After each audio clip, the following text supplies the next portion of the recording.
हमने निश्चय किया कि हम आक्रमण का मुकाबला करेंगे और आपने देखा कि सफलता मिली।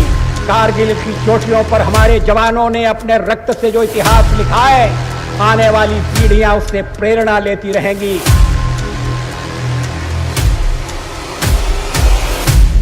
He said me my code name was Shersha. Oh Shersha, you have come. Don't try to come up.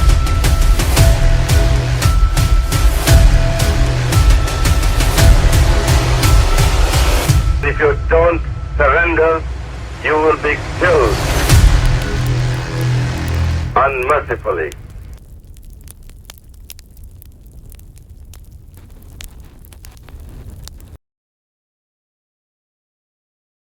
नमस्कार, मैं हूं अनामिका और आप इस वक्त देख रहे हैं द पेन पॉइंटर्स।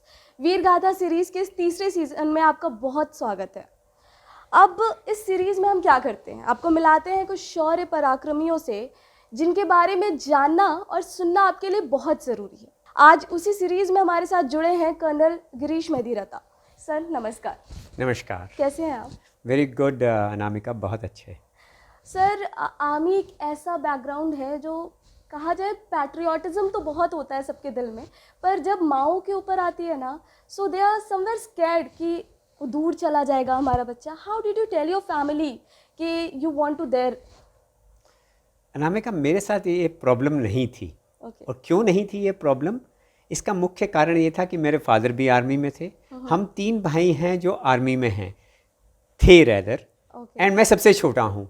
तो मैंने अपने घर में फ़ौजियों को बड़े होते हुए देखा है, मेरे भाइयों को देखा है कि कैसे वो आर्मी में गए। मेरे पिताजी आर्मी में थे, उनके साथ मैं काफ़ी टाइम तक रहा, बचपन मैंने पूरा उनके साथ गुजारा। तो जो ऑलिव ग्रीन यूनिफॉर्म है वो मतलब मेरा सेकंड नेचर बन चुकी थी और मैं शुरू से ही चाहता था कि मैं आर्मी में जाऊं। मगर हाँ, यहाँ एक बात ज़रूर आती है कि मेरी मदर कह रही थी कि मैंने 2 बेटों को भेज दिया है, एंड वी वर 3 ब्रदर्स, कि 2 बेटों को भेज दिया है, छोटे वाले को मत भेजो। That was my mother's thought. But my father said नहीं, ये हमारा बेटा भी फ़ौज में ही जाएगा, he is fit for the army. क्योंकि मेरे शुरू से मेरे दिमाग में ये रहता था कि मैं कब यूनिफॉर्म पहनूंगा, मैं कब पॉलिश्ड शूज़ पहनूंगा। तो ये मेरे दिमाग में हर समय यही विचार रहता था कि when will I wear my olive green uniform and when will my shoes be absolutely spick and span. Okay sir, आपने अभी कहा कि आपकी मम्मा नहीं चाहती थी कि आप जाओ because you were the youngest one, right? उसके बाद आपकी एक्सपेक्टेशन रही होंगी like a child when you must have seen your father कि वो जा रहे हैं, और आपकी एक एक्सपेक्टेशन रही होगी पापा ऐसा करते होंगे या फिर उनकी लाइफ ऐसी है। एक्सपेक्टेशन से क्या वो दुनिया अलग थी when you literally went? I would से नॉट रियली।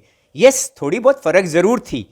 काम मेरे भाइयों ने भी बहुत किया, उन्होंने भी लड़ाइयाँ लड़ी हैं। They have also fought wars. My father was there in the 1962 war.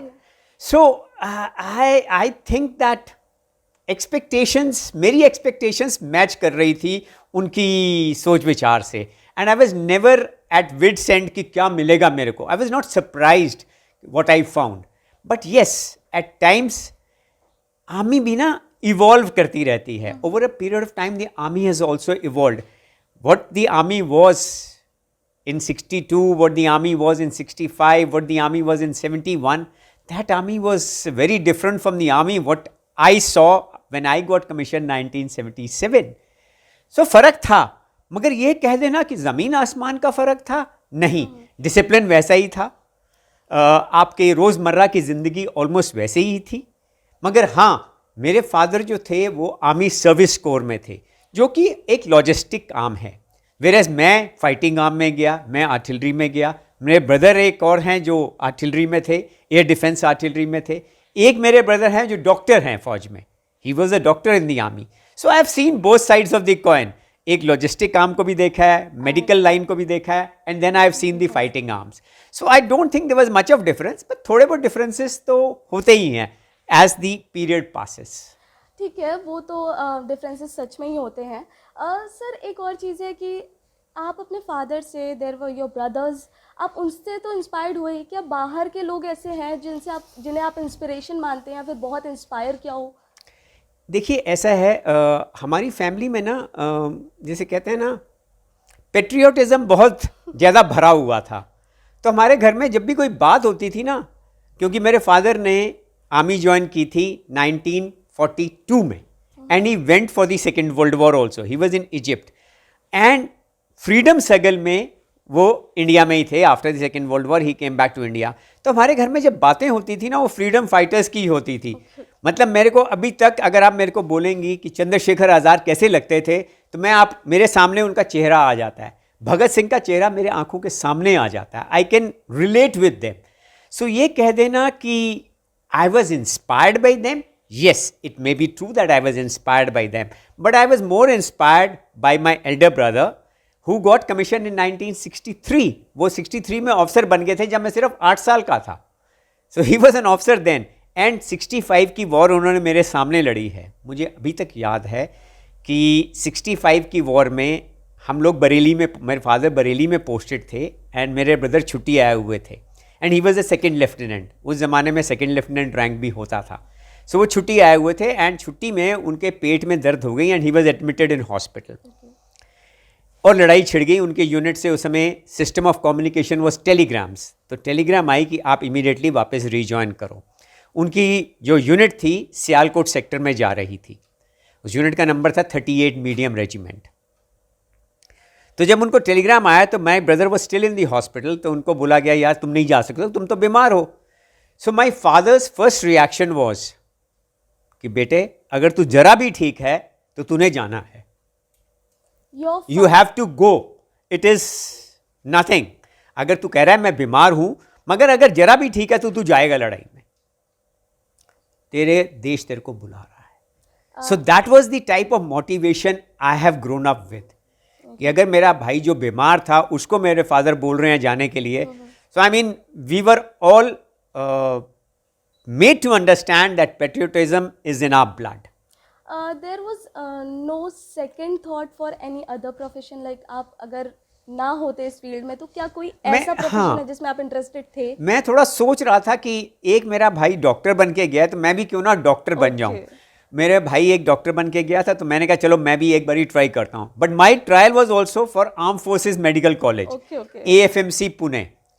मैं उसमें पास नहीं हुआ, that is a different thing. But yes, I still wanted to be in the army through the other route. Okay. Through the other route. I wanted to still be in the army. So that was another thing which I thought of. But not exactly कि हाँ वही है और कुछ नहीं है. वही नहीं, वो अगर नहीं मिलता तो मेरे पास आर्मी तो मेरी चॉइस थी ही थी. सर जो फौजी वाइफ्स होती हैं कहीं ना कहीं उनका भी उतना ही बड़ा रोल होता है जितना आप लोगों का देश में है, क्योंकि वो आप अगर देश को संभाल रहे हैं तो वो पीछे फैमिलीज़ को संभाल रही हैं. आपकी वाइफ ने आपको कैसे सपोर्ट किया? देखिए मैं इसका एक लाइव एग्जाम्पल दूंगा. 1998 में मेरी पलटन थी जिसको मैं कमांड कर रहा था. I was a commanding officer. That unit move from Firozpur to a place called as Tangmarg. Tangmarg is near Gulmarg in the Kashmir valley. So my wife was with me in Firozpur and मेरे बच्चे उस समय बहुत छोटे थे. My 2 sons were very small. I think one was in KG and the second one was in I think 3rd या 4th class में था वो.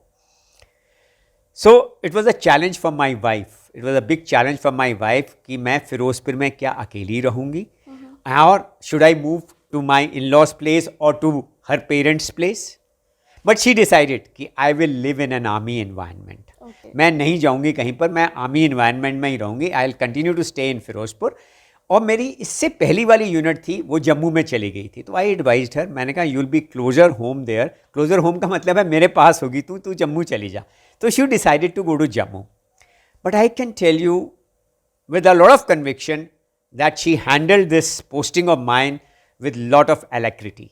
She was always, the word may not be motivating but always boosting my morale and telling me कुछ नहीं, तेरे को कुछ नहीं होने वाला, तू मरने वालों में से नहीं है, तू जहाँ मर्जी चला जा, तू मेरी जान खाने के लिए वापस ही आएगा यहाँ. So that's what my wife always, you know, मेरे पीछे से वो हो सकता है she might be getting a little worried, but in front of her children and in front of me she never showed any sort of जैसे कहते हैं ना discouraging factor, she never showed me. Similarly जब मेरी unit From Tangmarg we moved to Op Vijay and that time I was on छुट्टी. मैं घर आया हुआ था और मेरे को फ़ोन आया मेरी यूनिट से कि यूनिट मूव हो रही है Kargil. So again the same state. मैंने कहा यार अब तो मैं कारगिल जा रहा हूँ and there is a hot war going on there. He says तेरे को कुछ नहीं होगा. I know it, nothing will happen to you and you will fight well. And God has been kind. Sir आपने अपनी वाइफ के बारे में बताया. It was very interesting that she always motivated you. Yeah, she always stayed strong herself also. She always, I mean, दिखाने के लिए she was very strong. Inside, I don't she is know. Also very happy going. We हाँ, you just saw her, she's very happy going. I mean, Yeah. she laughs more than me. Was that love marriage or arranged one? It was arranged, but we culminated it in love. Oh my God, that is so beautiful. God bless you all. आजकल तो every corner पे pizza मिलते हैं. उस ज़माने में बहुत कम pizza मिलते थे और कहीं सेलेक्टेड शॉप्स पे मिलते थे. तो मैरिन ड्राइव पे पिज़्ज़ेरिया उन्हों में हम गए. मेरे बच्चों ने कहा यहाँ पिज़्ज़ा खाएंगे. तो हमने कहा ठीक है, we went there and when I saw the menu and I saw the cost of the pizza, I could only afford one pizza that time and we were 4 of us eating. So they have seen that the army does not provide you all those material benefits. It provides you a lot of luxurious life. It provides you a lot of environment where you can grow and grow well. But वो जिसके अंदर ना luxuries, it doesn't provide you those luxuries. अगर आप luxury ये measure करते हैं कि मेरे पास Mercedes होनी चाहिए या मेरे पास Audi होनी चाहिए, that sort of luxury the army does not provide. But it provides you a lot of respect, lot of ethos, lot of culture, lot of I would say happy go lucky type of people. But that financials generally are constrained. We were very happy. I lived very happily. मैं ये कहूँ कि मेरे पास पैसे की कमी थी. No, I will not say that. But I lived generally as a so-called Indian middle class man. I lived well. But my children thought it otherwise. And they both joined the corporate world. So one of them was in USA, then he was in China, and then he was in Singapore, and now he's working in India. He's in Bangalore. And my younger son is again in the corporate world. Both are engineers, both are MBAs. The elder one is MBA from INSEAD. INSEAD is a very famous institution, MBA institution in the world. As a matter of fact, it is ranked 3rd in the world. So he's done his MBA from there. And they're doing very well for themselves in the corporate world. But that discipline, that culture, that ethos is still with them. अगर मैं उनसे आज भी बात करूं तो they talk more about army than they talk about civil. Okay, as you said कि now we are turning towards that materialistic life. Actually, I agree with this. तो सोशल मीडिया का ज़माना है. आपको क्या लगता है कि पैट्रियोटिज़म जो एक फीलिंग है या फिर कहा जाए शब्द, एक जो बहुत हैवी वर्ड है पैट्रियोटिज्म, सोशल मीडिया ने इसको और बढ़ाया है कि सिर्फ दिखावे का बना दिया है? देखो ऐसा है, for the last about a decade or so this word has become almost a known word to everybody and that is because of the social media. आज से 10 साल पहले अगर आप साउथ में जाओ एंड और go to places which are not which are far away from our borders, people will not know about the army, people will not know about the air force. आप चले जाओ चेन्नई में, nobody knows about the army कि army करती क्या. उनको army सिर्फ समझते हैं कि आर्मी सवेरे उठती है, परेड करती है और उसके बाद आके बैठ जाती है. They don't understand what army is. That ethos, that culture is not known to them. Whereas the social media has now ingrained in the public कि यार अगर हमारी लड़ाई गलवान में हुई थी, now the chap sitting in Chennai also knows what Galwan is. If you ask him today, he'll also know what Galwan is. He'll also know what Doklam is. Probably he'll also know what Yangtze is.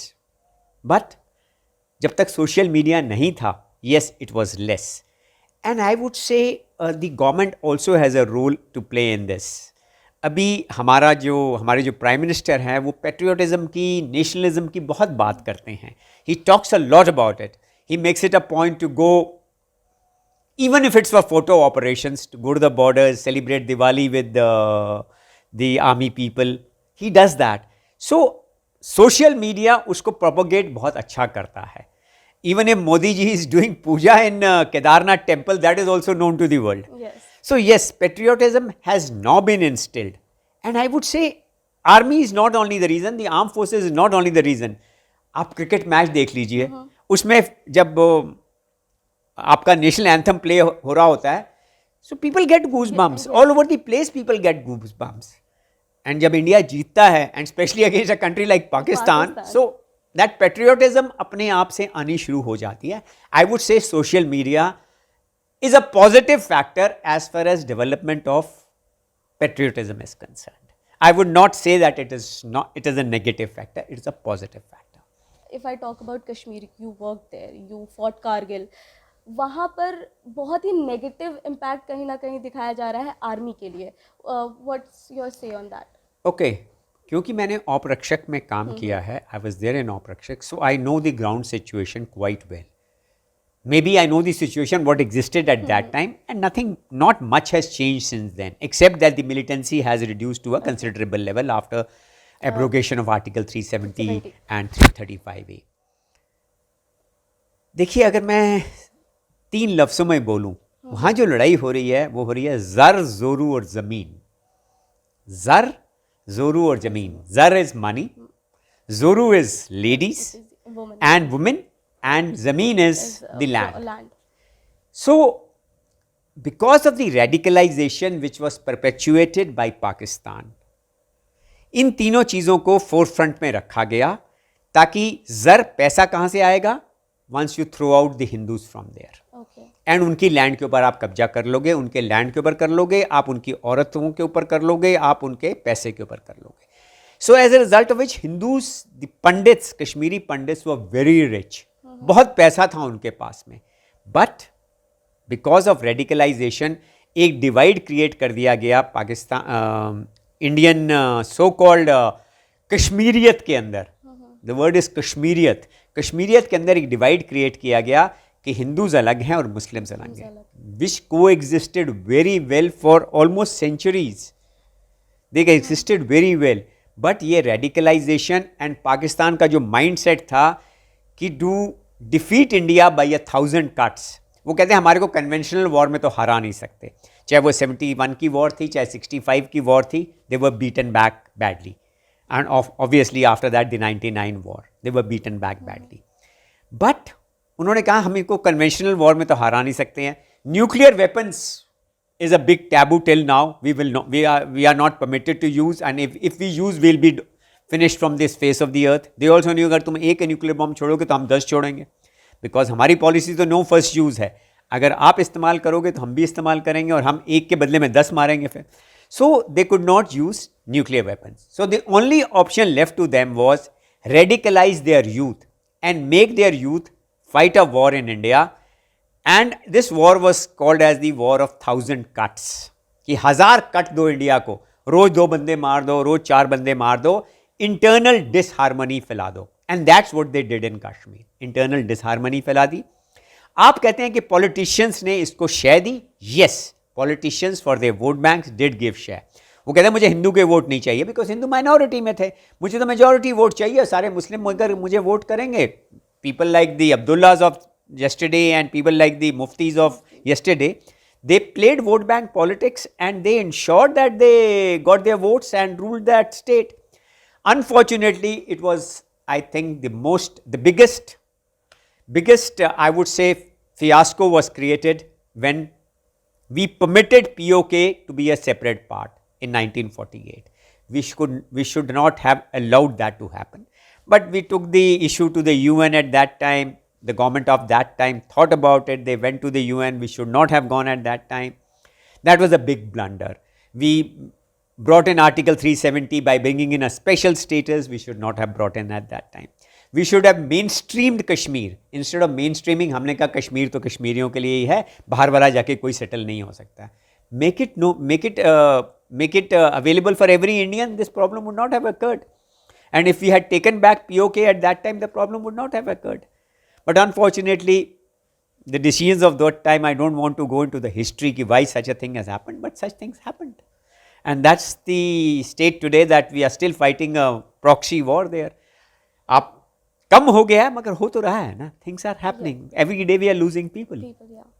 Sir, China और पाकिस्तान आजकल बहुत ज़्यादा दोस्ती चल रही है. क्या कहना है आपको उनकी दोस्ती के बारे में, और फिर कहा जाए कि हमारे ऊपर क्या इम्पैक्ट आ सकता है पाकिस्तान और चाइना का एक होने से? देखिए, ऐसा है, ये कोई नई बात नहीं है. China and Pakistan have been together जब तक हमको याद है. We were also friends to China, no? We were, there was era. See, देखिए, to say that we were friends to China may not be a very right statement. Okay. Yes, we had good terms. decent relations with them. कहते हैं ना politics में there are no permanent friends or no permanent enemies. It was something of that sort.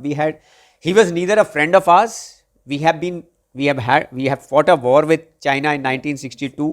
जबकि नेहरू जी उस समय कहते थे हिंदी चीनी भाई भाई, उन्होंने हमारे ऊपर हमला किया. हमारा ऑलमोस्ट नॉर्थ ईस्ट का अरुणाचल प्रदेश तो पूरा ऑलमोस्ट उन्होंने ले ही लिया था. It was just that they went back, but otherwise तो ले ही लिया था. अभी तक जो हमारी लाइन ऑफ कंट्रोल है, line of actual control, LAC demarcated नहीं है. हम जब भी बात करते हैं, और मैं ये कहूँ कि हम सिर्फ बात और बात ही करते हैं.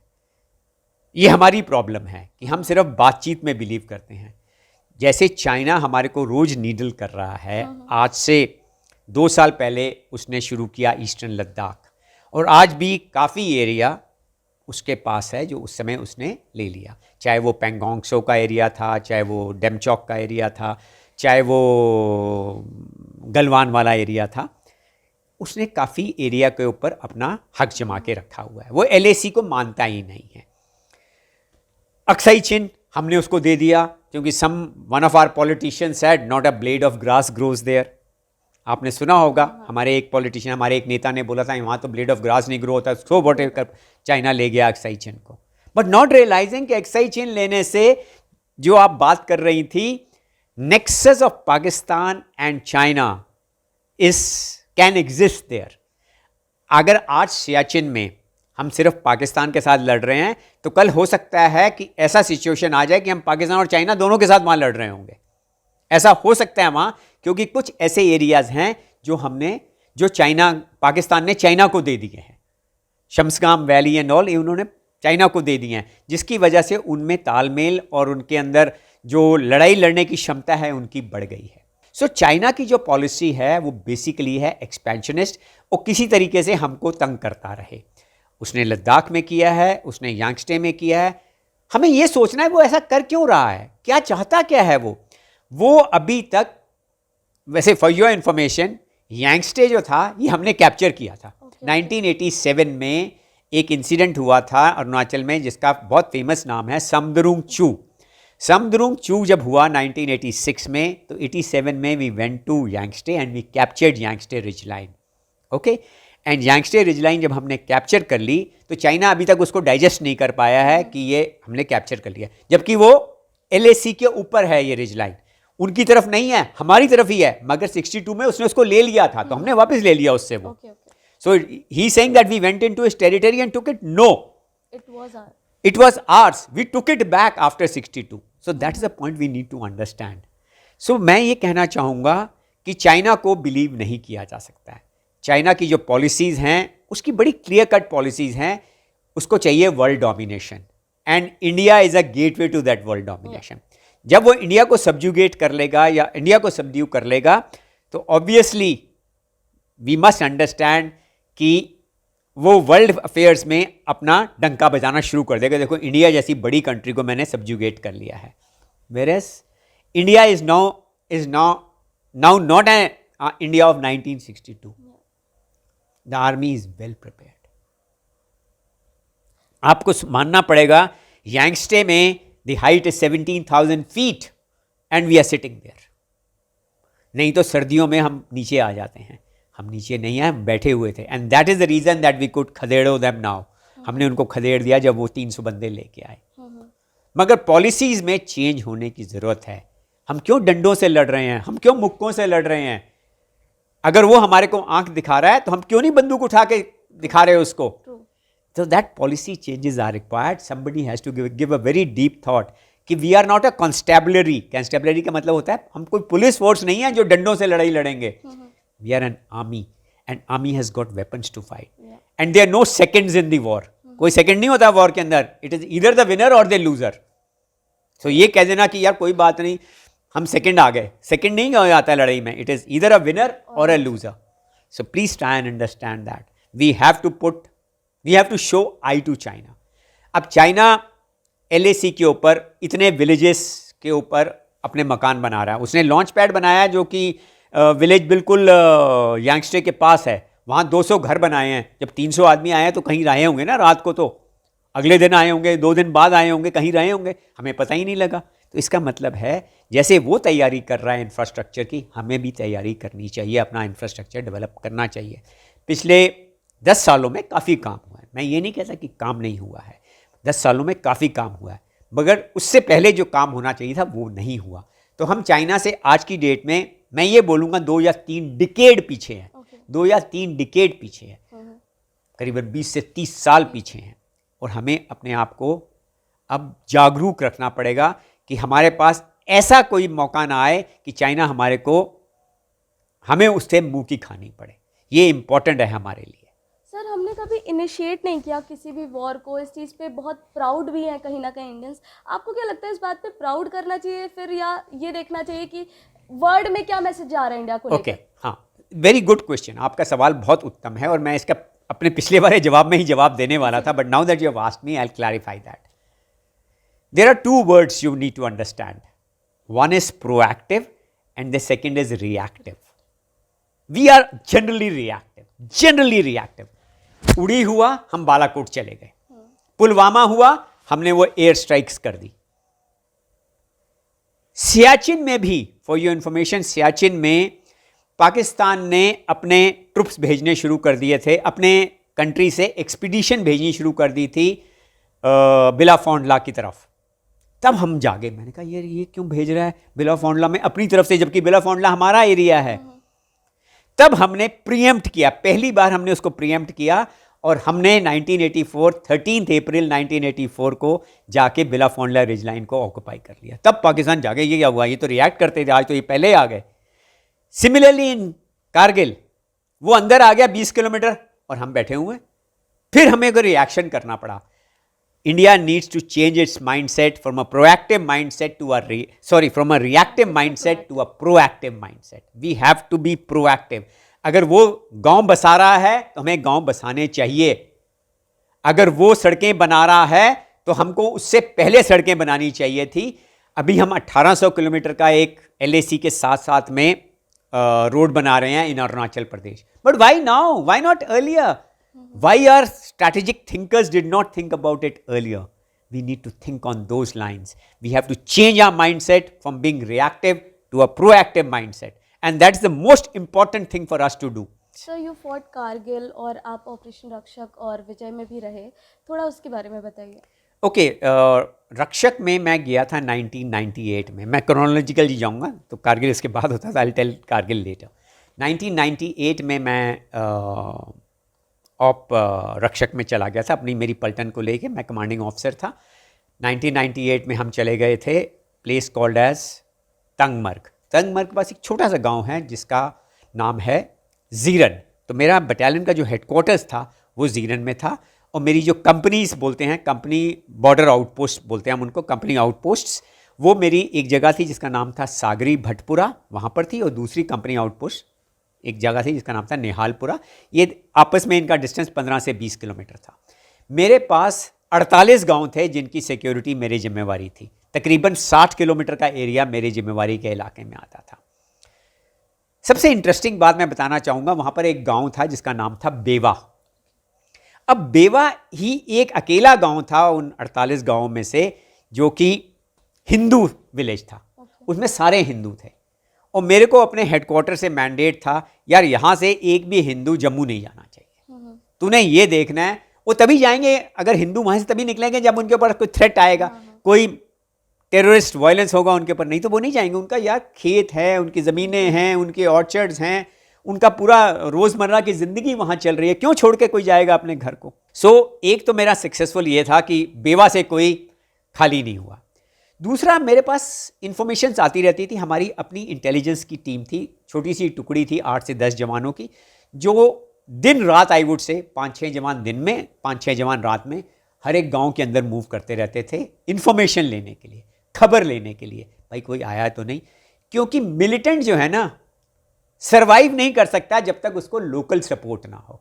रात को करीबन 2 या 3 बजे आप वहाँ पर माइक पे जाके, वहाँ पर मस्जिद होते, हर एक गांव में मस्जिद है और हर एक गांव में माइक है, मस्जिद पे जाके अनाउंसमेंट करेंगे कि सारे घर वाले बाहर आ जाएं अपने आइडेंटिटी कार्ड्स लेके। ठीक है, सबको हम बाहर बुला लेते थे, फिर घरों की सर्च करते थे। ये प्रोसीजर था। अभी आप ये कहें कि आर्मी की एक्सेस है ये? यस। सर्दी पड़ रही है, नीचे बर्फ़ पड़ी हुई है और हमने लोगों को बिस्तरों से निकाल के बर्फ़ में बिठा दिया है, तो थोड़ी बहुत तो एक्सेस है। But in the line of duty वो कहते हैं ना, एवरीथिंग इज़ फेयर। हम तो यही मान के चलते थे, फिर घरों का सर्च करते थे, अगर कोई मिलता था तो ठीक है, नहीं मिलता था तो इनको बोलते थे वापस चले जाओ। तो ये स्टैंडर्ड ऑपरेटिंग प्रोसीजर था। वो मिलिटेंट्स को भी पता था कि ये फौज शाम को आएगी, घेराबंदी करेगी, रात को सर्च करेगी और सवेरे चली जाएगी। सो दे ऑल्सो न्यू इट। सो एक दिन मेरी ये बटालियन इंटेलिजेंस टीम ने मुझे खबर दी कि सर 3 मिलिटेंट आए हुए हैं, इस गांव में हैं और ये खबर पक्की है। ये टाइम था सवेरे के 10 बजे। सो आई टोल्ड, मेरा हेडक्वार्टर होता था श्रीनगर में, आई rank up my headquarters, I told them, मैंने कहा ये ऐसी खबर मिली है तो मैं ऑपरेशन करना चाहता हूँ। तो वहाँ का जो मेरा बॉस था उसने कहा यार शाम को चले जाना, कॉर्डन कर लेना और वही रात को 3 बजे सर्च मार देना। मैंने कहा नहीं सर। मैंने कहा उसको भी पता है मेरा ये ड्रिल है, वो भी जानता है कि मैं रात को शाम को आऊँगा और सवेरे 3 बजे सर्च मारूंगा। मैंने कहा नहीं सर, मैं अभी जा रहा हूँ, 10 बजे का टाइम है, दिन के टाइम में। उसने कहा तू मरेगा यार, वो तो बैठा हुआ है अंदर, वो गोली मारेगा तेरे को। मैंने कहा सर चाहे मारने दो गोली, मगर आई विल गो नाउ। मैंने कहा मैं भी अपना तरीका अपनाऊंगा जाने का, but I will go now. So he also after a lot of thought he says ठीक है यार, रिस्क ले रहा है, तू जाना चाहता है तो जा। My boss was a general Mohinder Puri, who later became my general in the war also, Kargil war. He says you want to go, choice is yours. I said okay, I will take that risk. वो कहते हैं ना, the man who takes risk is the one who succeeds, and nothing like success. So हमने क्या किया, एक civil buses चलती थी उस रूट पे, हमने 2 सिविल बसेस को रोक लिया। वहाँ हमारे पास अथॉरिटी थी कि we could stop any civil bus, और जो लोकल पैसेंजर्स हैं उनको उतार सकते थे और उनको खाना वाना खिलाते थे, बिठा के रखते थे अपने पास। हमने 2 सिविल बसेस ली और अपने जवानों को मैंने बोला तुम यूनिफॉर्म नहीं पहनोगे, सब वो लोकल ड्रेस पहनोगे और फिरन पहनोगे और अपने अंदर हथियार लेके चलोगे। फिरन के अंदर आप हथियार रहोगे तो पता नहीं चलता है। फिरन is a dress like loose dress होती है, अंदर से आप उसके अंदर डाल सकते हो, हथियार डाल सकते हो। तो हमने ये किया एंड हम 2 बसों में लोड होके पहुंच गए। एक बस का काम था कि जाके चारों तरफ घेराबंदी करें। उन्होंने घेराबंदी करके मेरे को रिपोर्ट दी, मैं उनके साथ था। मेरे को रिपोर्ट मिली कि सर घेराबंदी हो गई है, दी ऑल रूट्स जहाँ से निकलने के रास्ते हैं उनके ऊपर हम बंदे बिठा देते हैं। अगर भागेगा बंदा तो इन रास्तों से ही भागेगा, हर जगह से नहीं भाग सकता है वो। हमने बिठा दिए बंदे। So the cordon was laid, the time was about 2:30 in the afternoon. और मैंने अपनी एक छोटी टीम थी, उसमें एक ऑफिसर था जिसका नाम है दीपक नंबियार, अभी भी सर्विस कर रहा है फौज में।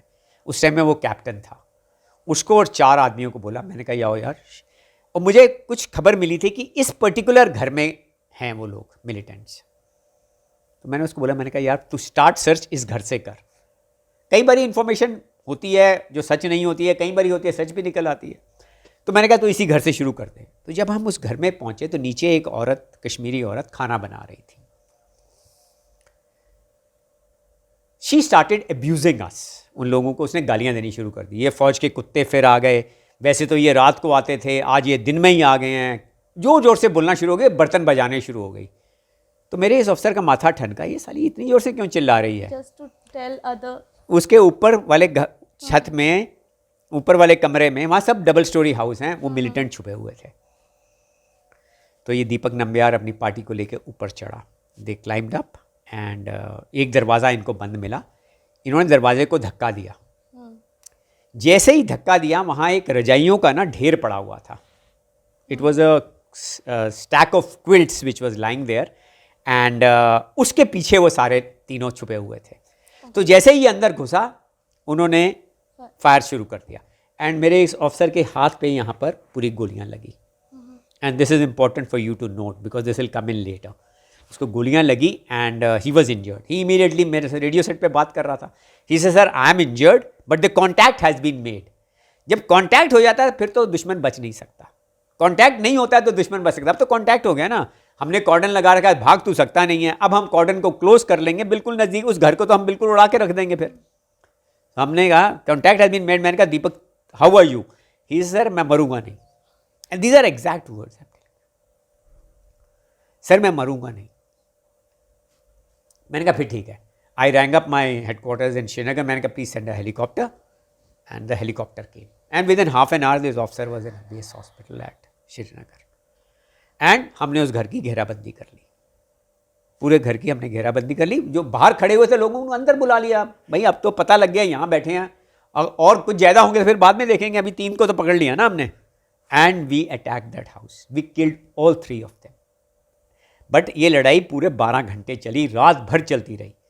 अब इस जो मेरा ऑफिसर था, इसका होता है ना बडी होते हैं एक, जिनको आपकी भाषा में हो सकता है सहायक बोलते हैं या हेल्पर बोलते हैं. इसका एक बडी था जिसका नाम था अवतार सिंह. अब अवतार सिंह के अंदर दिमाग में पता नहीं क्या फतूर चढ़ा, रात के 2 बजे सब मैं ते अंदर जाना है उस मकान में, मारूंगा जिसने मेरे साहब को मारा है. मैंने कहा अवतार तेरे को जाने की ज़रूरत नहीं है, हम मार देंगे उसको. कहना नहीं सब मैं तो जाऊँगा. तो मैंने अपने सबॉर्डिनेट जेसीओ होते हैं जूनियर कमिश्नर, मैंने कहा इसको पकड़ के रखो यार, बंदे को पागल सारा चला जाएगा, और मैं भी गोलियां मार रहा हूँ, अंदर से भी गोलियां, अपनी ही गोली ना लग जाए इसको. मगर रात के 2-3 बजे ये बंदा किसी तरीके से निकल गया. And he went inside that house and there was a fire fight. He also died and 1 militant also he killed. 2 को तो हमने मार ही दिया था रात को. He killed a militant and himself also died. Avtar Singh also died. And सवेरे जाके हमने जब सर्च शुरू किया तो देखा अंदर से हमको 4 बॉडीज़ मिली, 3 मिलिटेंट्स की, एक हमारे अवतार की. तो मतलब लड़ाई के जब माहौल होता है ना, तो it is called as a fog of war. रात के टाइम में कुछ पता नहीं चलता है कि कब क्या होने वाला है, और अंधेरा है, गोलियां चल रही हैं, एंड यू आर सिटिंग. हमारे पास एक गन होती है, इसको बोलते हैं लाइट मशीन गन. मैं LMG के ऊपर बैठा हुआ था, मैं LMG चला रहा था अपने जवानों के साथ में. मैं उनके साथ बैठ के डायरेक्ट कर रहा, इधर मारो इधर मारो इधर मारो, उस खिड़की से आ रहा है फायर, इस खिड़की से फायर आ रहा है, and things of that sort. But ये कब निकल गया? We lost 1 man also in that operation. This operation was called as operation Daragam. The name of the village was Daragam. उसका ये मानना था कि इसने मेरे सांप को मारा है, मैं नहीं छोड़ूँ. So that was the feeling in this man which took him to that house that night. So that's how it panned out. Order आया कि सारी units जो 8 div की हैं, we were artillery units भी थी, infantry units भी थी, everybody will move to Kargil. And it was within a span of 48 hours. Everybody will move. सब बंद करो और भागो. Go to Kargil. I was on छुट्टी. मैंने आपको पहले भी बताया था. I was on छुट्टी and my wife मेरे को मैसेज आया कि आपने पहुँचना है Kargil. So my wife at that time also, hey, कि तू नहीं मरेगा, तू वापस आएगा. You can't die without me. So that was my wife's words at that time also, कि तू मरेगा नहीं, मेरे बिना नहीं मर सकता तू. So I went. मेरे को immediately airlift milli. I took a helicopter and landed in a place called as Mateyan. Mateyan is short of Daraz. वहाँ हमारा हेडक्वार्टर था, हेलीकॉप्टर्स वहीं लैंड करते थे. I landed there and अपनी यूनिट, मेरी यूनिट तोलोलिंग पहाड़ी के नीचे डिप्लॉयड थी. वो पहुँच चुकी थी. I reached there on 5th of June. My unit had reached there on 3rd of June. 2 दिन मेरे से पहले पहुँच गई थी. Before I could reach, रास्ते में एक यूनिट आई जहाँ पर हम रुके. मैंने कहा चाय वाय पी लेते हैं. कोई, मैं जानता था उस यूनिट को भी. हम चाय वाय पी लेते हैं. तो मैंने गाड़ी रोकी एंड मेरी जीप मुझे लेने आई हुई थी, उसको रोका and I went to that artillery gun position थी जहाँ गन्स लगी हुई थी आर्टिलरी की. ये फायरिंग चल रही थी. Would you believe my first day in the battle and artillery shelling of the enemy started. उन्होंने गोले मारने शुरू कर दिया and my jeep got hit. I was not there in the jeep. I was sitting inside. My driver को चोट लग गई and my driver वहीं से बेस हॉस्पिटल में मूव हो गया. And एक और बंदा साथ में था, वो फिर गाड़ी लेके मेरे को यूनिट में लेके आया. So that was my first test of battle inoculation. कि लड़ाई में पहुंचने से पहले ही गोले पड़ने शुरू हो गए थे. So we reached there on 5th of June and the first battle which I fought was the battle of Tololing. अब तोलोलिंग के ऊपर अगर आपने पढ़ा है, थोड़ा बहुत हिस्ट्री जानते हैं आप, तो पहली लड़ाई थी वो कारगिल वॉर की. मैं बैकग्राउंड में नहीं जाऊंगा कारगिल वॉर क्यों हुई, कैसे हुई. I don't want to get into those details at the moment, but suffice to say कि the first successful battle was the battle of Tololing. अब वो लड़ाई कैसे लड़ी, किसने लड़ी और कैसे हमारी जीत हुई. उससे पहले 5 जून से लेकर करीबन 10 जून तक उस पहाड़ी के ऊपर, जो कि इस क्लाइम पे थी, ऑलमोस्ट 75 डिग्रीज इंक्लाइन पे हमने हमला करना था. 75 degrees is some bloody incline and no greenery. ये नहीं कि आप छुप छुप के चढ़ रहे हो, खुली चट्टाने हैं, कोई ग्रीनरी नहीं है, आप ऊपर चढ़ रहे हो. And the height of Tololing was 4590 metres. यानी तकरीबन 15,000 फीट की ऊंचाई पे हम लड़ाई लड़ने जा रहे थे। 15,000 फीट इन ओपन टेरेन, जहां पर कोई कवर अवेलेबल नहीं, तो आप रेंग के भी चलोगे तो आपको पेड़ मिल जाएगा, उसके पीछे छुप जाओगे ऊपर से, और वो दुश्मन ऊपर बैठा हुआ है and he was firing at us, aimed fire ले रहा है वो आपके ऊपर, एम्ड फायर। सो 10 जून तक हमने 2 या 3 हमले किए। हमले का मतलब है जो पहले वहां फौजें आई हुई थी उन्होंने हमले किए, but no success, every time we were beaten back. इसके बाद एक पलटन है जिसका नाम आपने पता नहीं सुना है कि नहीं, उसका नाम है 2 Rajrif, 2nd battalion of the Rajputana Rifles. उनके सीओ के साहब थे colonel Ravinder Nath, he is no more, he didn't die in the war, he died later. Colonel Ravinder Nath was the CO. उसको हुक्म मिला 10 जून को तू अटैक करेगा। तो जो आर्टिलरी, मैं आर्टिलरी में था, आर्टिलरी का मतलब है तोपखाना, तोपखाने का मतलब है बड़ी गन्स, बड़ी गन्स का मतलब है Bofors and 105 millimetre IFGs and 120 millimetre Motors, जिनकी रेंज होती है, बोफोर्स की रेंज तकरीबन 30 किलोमीटर दूरी तक मारते हैं, 105 IFG की रेंज है तकरीबन 16 से 17 किलोमीटर दूरी तक मारता है, मोटर्स की रेंज है तकरीबन 7,000 मीटर दूरी तक मारती है। तो मेरे को बोला गया कि आप एक आर्टिलरी का प्लान बनाएंगे, और क्योंकि दुश्मन ऊपर बैठा हुआ है तो उसको मारने के लिए जनरली दुश्मन का जो इलाका था तोलोलिंग का, वो करीबन 500 मीटर बाई 500 मीटर का इलाका था। 500 मीटर का मतलब अगर आप समझें तो 5 फुटबॉल फील्ड्स का इलाका था। उसमें दुश्मन है, बंकरों में बैठा हुआ है और हम पे एम्ड फायर कर रहा है। तो कल रविंदर को मैंने बोला, मैंने कहा यार तू इनको बोल हेडक्वार्टर्स को कि हम हमला जो है ना 12 जून से पहले नहीं कर सकते, because he is the infantry chief, attack तो उसने करना है। मैंने कहा 12 जून से पहले तू क्या, मैं नहीं कर सकता हूं। मैंने कहा तू अपनी तैयारी कर और मैं अपनी आर्टिलरी की तैयारी करता हूं, ताकि तेरे ऊपर एम्ड फायर ना आए। मेरा एम था कि तेरे ऊपर, जब तू ऊपर चढ़ रहा है, तेरे ऊपर एम्ड फायर नहीं आना चाहिए, उसके लिए मुझे तैयारी करनी है। तो उसने कहा ठीक है। He went. तो काफ़ी प्रेशर था, दिल्ली से भी बहुत प्रेशर था कि सक्सेस दिखाओ, सक्सेस दिखाओ।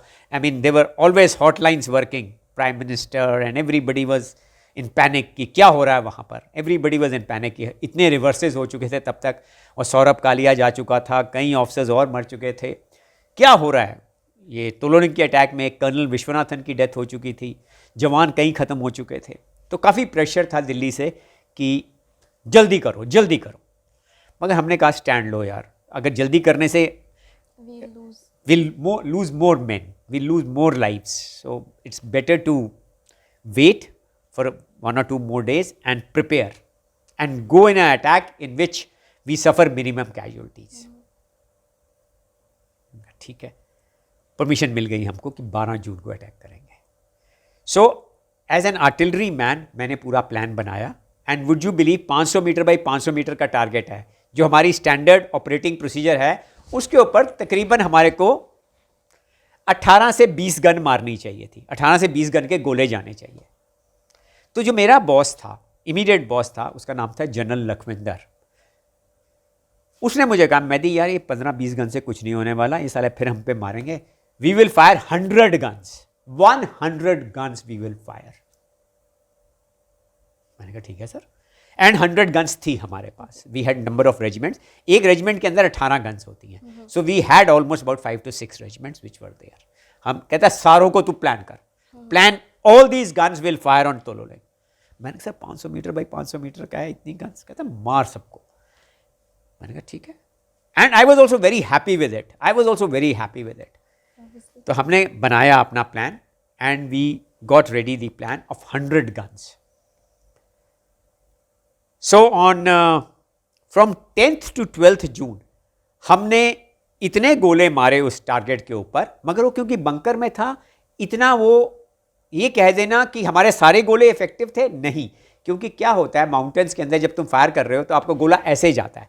अब डायरेक्ट हो सकता है हिट ना करे, कुछ गोला पीछे की तरफ चला जाए, कुछ गोले आगे गिर जाए, काफ़ी प्रॉब्लम्स हैं माउंटेन्स में। स्पेशली आर्टिलरी फायर के बहुत लिमिटेशंस होते हैं कि वो एक्यूरेसी नहीं अचीव हो पाती है। तो जितने ज़्यादा गोले मारेंगे उतने ज़्यादा चांसेस हैं ज़्यादा गोले वहाँ लैंड करने के। तो अगर हमने 100 गन मारी तो हो सकता है 50 गन तो पहुँच ही जाए, समथिंग ऑफ दैट नेचर। मैं एक रफ यार्डस्टिक बोल रहा हूँ, मगर अगर आपने 100 गोले मारे हैं तो जनरली आपके 15 से 20% पहुँचते हैं, हो सकता है माउंटेन्स के अंदर 10 से 12% ही पहुंचे। सो 100 गोले मारे 12 गोले ही सिर्फ पहुंचेंगे वहां, because of various factors, and one factor is whether. क्या होता है, आर्टिलरी क्योंकि हवा में गोला जाता है तो फ्रिक्शन कई बारी कम हो जाती है, कई बारी विंड स्पीड बहुत सामने से होती है, हेड विंड होती है तो गोले की स्पीड कम हो जाती है, शॉट गिर जाता है, and all those factors play a part. I will not go into the details of those factors which play a pivotal role in direction of artillery fire. So plan बन गया हमारा, and 10 जून से 12 जून तक हमने उसका सिर नहीं उठने दिया, क्यों वो भी डरता था बाहर निकलेगा तो गोला पड़ जाएगा। हो सकता है वो 100 में से 12 ही गोले पड़ रहे हो, पड़ेंगे तो सही ना, हो सकता है he might be the unlucky one, उसके ऊपर ही गिर जाए। So we were able to, जिसे कहते हैं put his head down, he was not able to take aimed fire. तो इतने टाइम में हमारे जो ट्रुप्स थे क्लोज इन हो गए ऊपर। जो दिन हमारी मूवमेंट हम रात को ही करते थे, दिन में वैसे भी मूवमेंट नहीं करते थे, रात को मूवमेंट करके हमारे ट्रुप्स ऊपर तक पहुंच गए जहां से हमने डायरेक्ट हमला करना था। तो वी रीच देयर ऑन 12 जून शाम को, तैयारी हो गई, सब लोग, जिसको बोलते हैं ना, एक जगह होती है जिसको बोलते हैं फॉर्मिंग अप प्लेस। ट्रुप्स एक लाइन में, जैसे बोलते हैं धावा बोलना होता है, आपने पिक्चरों में भी देखा होगा, धावा करते हैं, तो वहां जाके पहुंच गए, उसको फॉर्मिंग अप प्लेस में जाके बैठ गए। एंड देन दे, अब क्या है, जब ट्रुप्स इतने पास होंगे तुम अपने गोले मार नहीं सकते, तुम अपनी आर्टिलरी फायर को बंद करना पड़ेगा, नहीं तो अपने ही गोले उनके ऊपर पड़ जाएंगे। So we had to stop our firing. तो लास्ट के जो 300-400 मीटर की लड़ाई होती है वो ये वाली हथियार वाली ही होती है, मतलब आपने राइफल ही चला सकते हो, आर्टिलरी नहीं आ सकती है। मगर आर्टिलरी का काम होता है प्रिपरेशन करना, उस जगह को इतना तहस नहस कर देना कि वो एम्ड फायर आपके ऊपर ना ले सके, ना इफेक्टिव फायर आपके ऊपर डाल सके, उसके ऊपर भी डर बना रहे, ये होना है। हमने उसके कई बंकर्स बर्बाद कर दिए थे जब तक हमारी ये इन्फेंट्री वहाँ ऊपर पहुँची थी।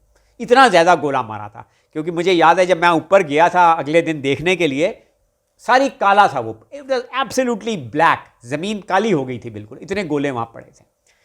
सो इन्होंने अटैक किया, दे attacked, to Raj Rif attacked, and they were able to reach up to the last bunker.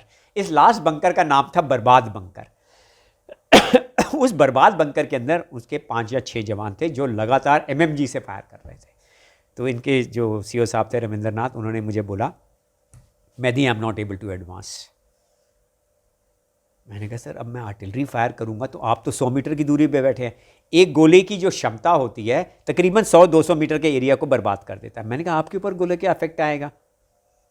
तो हमारे अंदर एक और प्रोसीजर होता है, वो प्रोसीजर है कि जो बंदा ऑर्डर कर रहा है वहाँ से ऊपर बैठ के फायरिंग का, वो रिस्पॉन्सिबिलिटी ले कि कल अगर मेरा गोला उसके ऊपर गिर जाता है तो मेरे को जिम्मेवार नहीं मानेगा, क्योंकि मैंने तो उसको वार्निंग दी है मेरा गोला तेरे को भी इफेक्ट कर सकता है। उसने कहा, मेरे को एक रेडियो पे मैसेज दिया,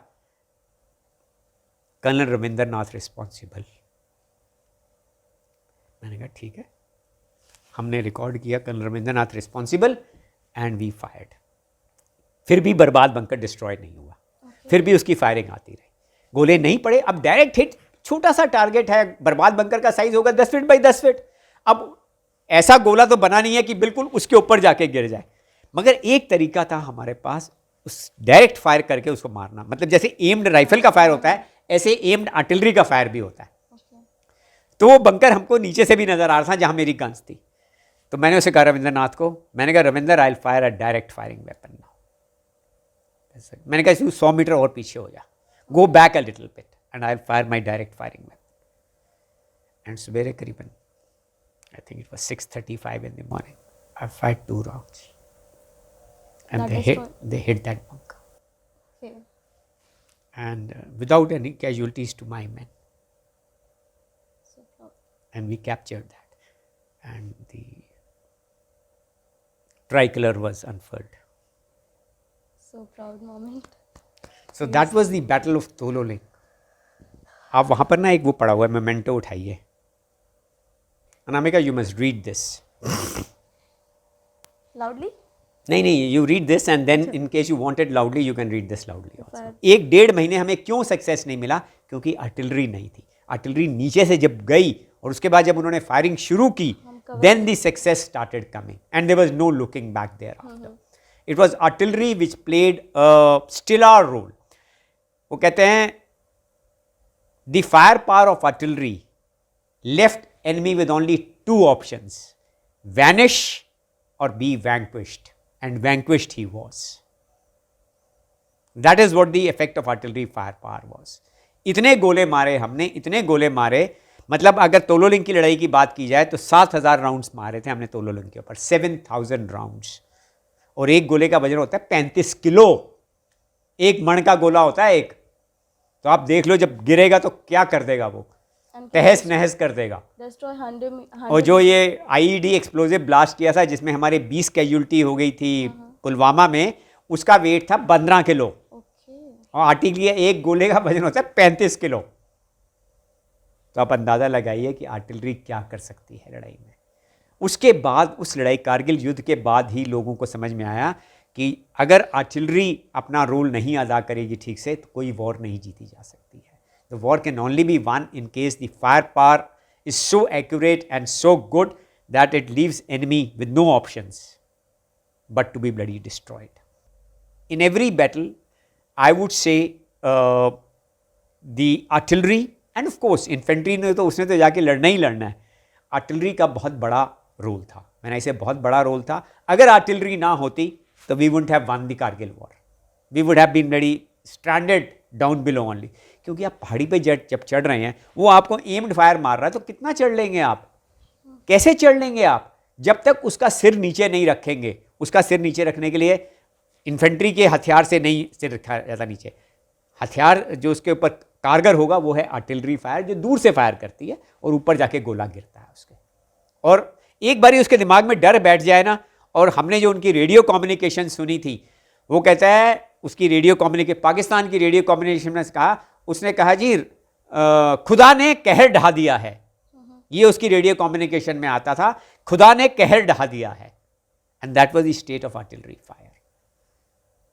But I would in the same breath say कि though we won the war, but we could have done much better in case our leadership had permitted us to cross the LC and go across and sort out once for all this bloody problem about Kashmir.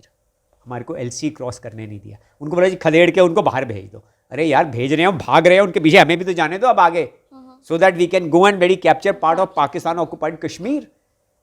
The area of Gilgit, Baltistan could have been ours because वो तो भाग रहे थे, उनकी तो पूंछ में आग लगी हुई थी जिस तरीके से हमने लगाई थी। उनको तो बिल्कुल उम्मीद नहीं थी कि इंडियन आर्मी इतनी जल्दी इतनी फौज लेके हमारे को मारेगी। आपकी इंफॉर्मेशन के लिए जोजिला एक पास है, जोजिला पास, जब आप श्रीनगर से दराज जाते हैं तो पास आता है बीच में, जो जनरली जून के फर्स्ट वीक में खुलता है। इंडियन आर्मी की किस्मत तेज थी, उस साल वो 15 मई को खुल गया था, so we could reach there on time. नहीं तो अगर उनको 15 दिन और मिल जाते और हमारी फोर्सेस ना पहुंचती, so they would have come across the national highway and occupied all the area, फिर उनको निकालना बहुत मुश्किल हो जाता।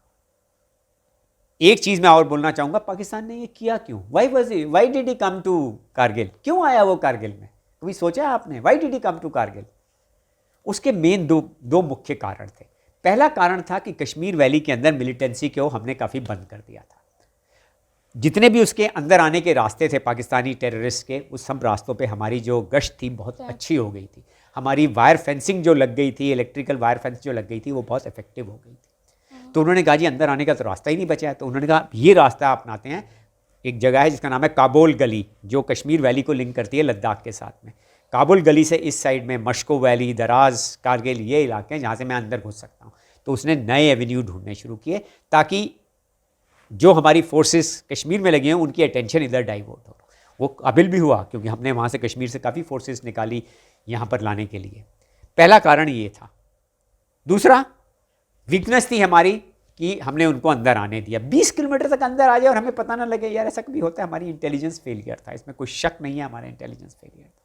बट इंटेलिजेंस फेलियर होने के बावजूद हमने अपनी आई वुड से रण कौशल से, हमने अपनी मेहनत से, हमने अपनी करेज से जिस तरीके से उसको मारा वो सराहनीय है, उसमें कोई शक नहीं है। And the world accepts it कि हाई ऑल्टीट्यूड में ऐसी लड़ाई इंडियन आर्मी ही लड़ सकती है और कोई नहीं लड़ सकता ऐसी लड़ाई। Nobody can fight such a war.